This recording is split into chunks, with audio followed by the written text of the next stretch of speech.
हत्या केली। या महिलेचं जर बघितलं, एक शेतमजूर महिला, स्वतःचं कुटुंब चालवणारी महिला, आणि ह्या महिलेला अशा पूर्णपणे हत्या केली। खरं तर मी ह्या हत्येचा पूर्णपणे निषेध करतो, कारण एका महिलेवरती अशा प्रकारचा हत्या होणं, आपण हा पुरोगामी महाराष्ट्रामध्ये राहतो आणि या महाराष्ट्राने पूर्ण देशाला विचार दिलेला आहे।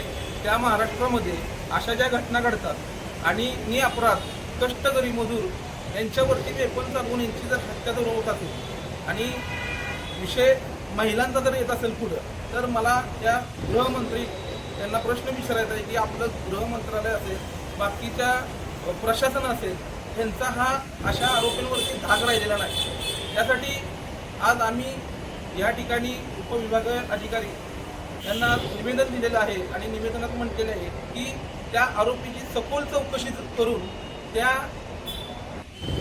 पूर्ण कुटुंबाला, जे कोण आहेत ज्यांच्या नावावरती पिस्तूल आहे, जे कोण आरोपीला सहकार्य करणारे आहेत, त्यांच्या सर्व कुटुंबावरती ॲट्रॉसिटी ॲक्टनुसार गुन्हा दाखल झाला पाहिजे आणि कठोरातील कठोर शिक्षा सरकारने ह्या आरोपीला दिली पाहिजे। तरच खऱ्या अर्थाने आम्हाला या प्रशासनावरती विश्वास राहील।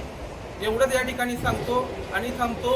आणि येणाऱ्या काळामध्ये जर अशा जर गोष्टीला जर पुढे जर विलंब जर लावला, तर या ठिकाणी मोठं असं एक जन आंदोलन उभं राहील। त्या प्रसंगी कायदा सुव्यवस्थेचा प्रश्न निर्माण झाल्यास प्रशासन जबाबदार राहील, एवढंच सांगतो आणि थांबतो। निषेध करून थांबून चालणार नाही। तर हे बंदूक जी ज्या माणसाकडे होती, त्या माणसाला कोणत्या कारणासाठी त्याला त्याचं लायसन दिलं होतं आणि ते लायसन देताना ते योग्य कारण होतं का, याची तपासणी झाली पाहिजे, याचा तपास झाला पाहिजे।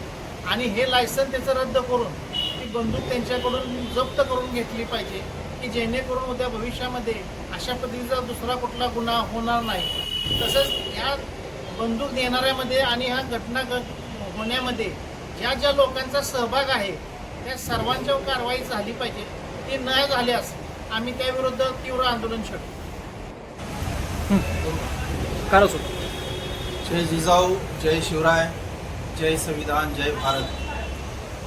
परवा जी घटना घडली सोलापूर जिल्ह्यामध्ये माळशिरस तालुका या ठिकाणी, त्या ठिकाणी आमच्या एका मातंग भगिनीवरती गोळीबार करण्यात आला। एका शेतमजुरावरती जर या राज्यामध्ये जर गोळीबार होत असेल, तर आम्ही प्रशासनाला दाद कोणाला मागायची? या जे गुन्हेगार आहेत त्याच्यावरती ही कठोर कारवाई झालीच पाहिजे आणि त्याचबरोबर त्याच्यावरती अट्रॉसिटी देखील गुन्हा हा दाखल झाला पाहिजे। त्या आरोपीला पकडल्यानंतर त्याची जबानी अशी आली की त्याच्या वडिलांचं ते पिस्तूल होतं, वडिलांचं लायसन होतं, तर त्याच्या वडिलाला देखील त्याला सहआरोपी करून घ्यावा आणि पोलीस प्रशासनाने त्यांच्यावरती कडक कारवाई करून त्यांना सजा ही मिळालीच पाहिजे, ही आमच्या सर्व या बांधवांतर्फे मागणी आहे। अन्यथा येणाऱ्या 8 ते 10 दिवसामध्ये संपूर्ण कराड तालुक्यातील मातंग समाजाच्या वतीने आम्ही या ठिकाणी आंदोलन करणार आहोत। जय भीम, जय